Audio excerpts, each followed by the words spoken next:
My husband, 31, and I, 30 female, have been together for almost 6 years. We married about 2 years ago, and honestly, I thought everything was great between us. He had this close group of friends from way back, including his best friend, who was his best man at our wedding. They were always close, but I never suspected anything more than that. A few weeks ago, I found out he'd been cheating on me, and of course it was a shock, but the real shock was when I figured out who it was with. Turns out he was seeing his best man. I confronted him, and after a lot of tears and honesty, he admitted that he was gay and had been struggling with it for years. I could tell it was painful for him to say, and I genuinely felt for him. He told me he really did care about me and wanted to make it work because he loved me in his own way. But finding out that the life we'd built was based on him hiding a part of who he is I don't know, it broke something in me. I told him I want a divorce. I didn't want to out him or tell anyone what he told me because it's his story to tell, not mine. But I also feel like I just can't carry this secret around while people ask me why we're ending things. I gave him an ultimatum. He needs to come out and be honest with everyone. It's not about shaming him or anything, but I feel like if he's brave enough to start fresh, he should own who he is. The thing is, he says he's not ready. He thinks I'm pushing him too fast, and he's scared of how people will react. I get it, but I also feel like I'm carrying the weight of this secret on top of my own heartbreak. Friends and family have asked me questions, and I've been deflecting and lying to protect him. But it's getting exhausting. Some people are even questioning if I did something wrong, and that just hurts. My friends are divided. Some think I'm being cruel by forcing him to come out before he's ready, and others say he's being unfair to me by putting me in this position. So, am I the idiot for giving him this ultimatum? Should I just let him take his time, or am I right to feel like I can't move on without the truth being out there? Not the idiot. I personally would tell everyone that he's a liar and cheater, and that's why you're divorcing him. It's not about everyone deserving to know the truth. This is about how you deserve a life without lies and being able to mourn the marriage he manipulated you into. You might consider suing him for deliberately misleading you and causing you trauma and emotional distress. I agree 100% with you. The act is vile. I know several women in your similar predicament. Many of them gave their husbands children first. Then hubby was ready to come out of the closet, live his truth, and fight these mothers for custody and child support. You need to leave now. OP's insistence that this has to be tied to him coming out makes me think she wants some vengeance, and therefore, everyone's the idiot here.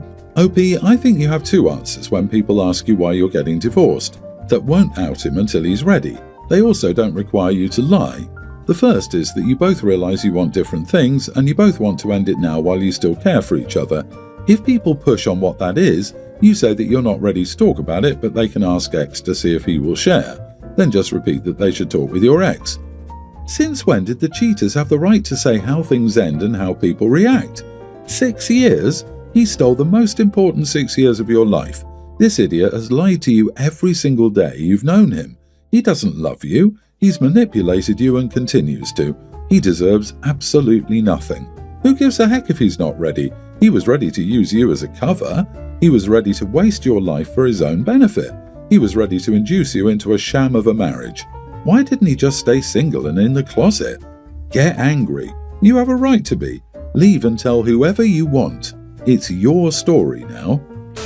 I, 29 female, have been in a relationship with my boyfriend Mike, 31, for about a year and a half. We've been talking about moving in together, and he recently brought it up seriously, saying he wants to take the next step. At first, I was excited, but now I'm having my doubts and I'm starting to feel like I might be the idiot. Mike has some habits that I found hard to deal with, even though I love him. He doesn't clean up after himself, at all. I'm not talking about minor things like leaving a cup on the counter. I'm talking about leaving dishes piled up for days, clothes all over the floor, and food wrappers everywhere. He never takes out the trash, even when it's overflowing. And when I try to ask him to help or even clean up after himself, he acts like I'm asking for too much. He says things like, "I'm just not a clean person," or "That's your thing, not mine." I've tried to have calm conversations with him about it, and while he agrees that it bothers me, nothing ever changes. I've also noticed that he spends most of his time on the couch watching TV, and if I ask him to help with something, he'll either put it off or say he's too tired after work. I've talked to him about moving in together, and I've told him I'm just not sure if it would work because I don't think I can live with someone who won't contribute to keeping the space clean or help with daily tasks. He got defensive and said I was making him feel like a burden and that he was willing to try harder. But honestly, I've heard this before and I'm not convinced. I love Mike, but I'm starting to feel like living together might be more of a hassle than a joy. I don't want to be the person who does everything while he chills out. I also don't want to become resentful. I've tried talking to him about it, but now he's hurt, saying I'm not giving him a fair chance and that he feels like I don't trust him. I'm just not sure if this is something I'm willing to put up with long term. Am I the idiot for refusing to let him move in unless he changes these habits? You're wasting your time with this guy. He's a slob and you aren't. This won't change anytime soon. Don't move in together. You will be doing all the work and he'll just sit on the couch watching TV. You will become resentful of being his maid. He's manipulating you to get to back off from holding him accountable to clean up his act. Literally. If he hasn't changed in 1.5 years, he isn't going to. If you decide to be his maid, please do not have children with him. You will end up working full-time, cleaning full-time, taking care of Mike's needs full-time and handling the baby full-time. All the while he'll be chilling on the couch, telling you how you aren't giving him a fair chance and that you don't trust him. Just say no to dating this loser. You're not compatible. You will not be able to live with him. Don't waste your time on someone like this.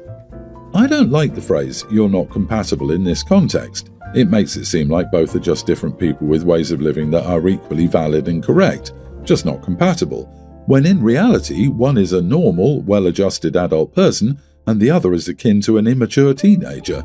No one is compatible with a total slob who cleans nothing. Even other slobs aren't. They need someone to clean up after them. My teen male name is Nico and is not short for anything. On my birth certificate it says Nico, middle name and last name. This is something a few people can't understand and some people call me Nicholas. Even teachers who see me on the class list as Nico and not Nicholas. I'm a foster kid. I've been in the system since I was a toddler. My mom is the only bio family I know, but she's not able to take care of me. I see her twice a year through court-ordered visits, but I don't see anyone in her family or have anything to do with my paternal side.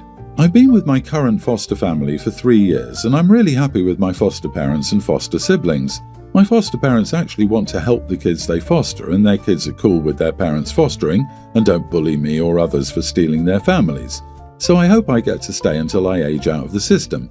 My only problem is some of their extended family are snobs and they don't like calling me Nico, so they call me Nicholas even after being corrected 1,000,000 times. My foster parents have explained that my name is actually Nico, not Nicholas, but the reply is always, "But Nico is short for Nicholas."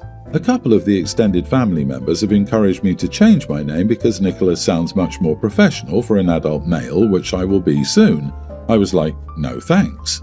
My foster parents told me I should ignore whenever someone calls me Nicholas now unless they're new and just assume, but I can ignore their family members who do it, so that's what I did. I've ignored them a handful of times now and it bothers them so much. Yesterday it happened twice because one kept trying to call Nicholas over and I just didn't go. The other asked Nicholas to pass the potatoes at dinner and I kept eating and didn't pass any. I was then called out for ignoring them and my foster parents said nobody knew who they were talking to because there was no Nicholas at the table. One of my foster sisters said she assumed it was her Nicole and they got confused and that's why she passed it instead. I was told I should be more open to the wisdom others offer with name suggestions and stop being rude by ignoring people, even though my foster parents backed me up again. It made me feel a way because this really is my best foster experience and I don't want to make people angry in my foster family. So, am I the idiot? Your name is Nico, not Nicholas. It's extremely rude and disrespectful to deliberately call you by a name that isn't yours, especially with repeated corrections. It's even more rude and disrespectful to practically demand you change your name from something you like and see as yours to something you don't like and don't want. There's also nothing wrong with Nico as a name. Sure, it's not common, but it's not really weird either. Your name is your name and no one else gets to demand it to be something different or call you by a name that isn't yours. Keep listening to your foster parents. It's them and their kids you want a good relationship with, not so much the extended family. The answer to Nicholas passed the potatoes is stop bullying me. However, if you want to be petty, you can change their name slightly. Start calling Uncle Stuart Stewie, Aunt Katie Cat, Aunt Isabel Izzy, Uncle Richard Richie Boy. I was petty as a kid and I'm a certified petty adult now. If they don't call you by your name, do to them as they have done to you. Bet they'll flip their crap. Your name is Nico. Your name is an important part of who you are, and it's perfectly okay to stand your ground when people refuse to respect it. I would delve right into the situation at hand, but to understand it, you'll need some context. Many years ago, when I was a few weeks shy of becoming a tween, my sister ended up twisting her knee. For some reason, I found this funny and continually teased her about it. Eventually, I stopped, but I still made jokes about it from time to time. Just a few days ago, I ended up twisting my knee.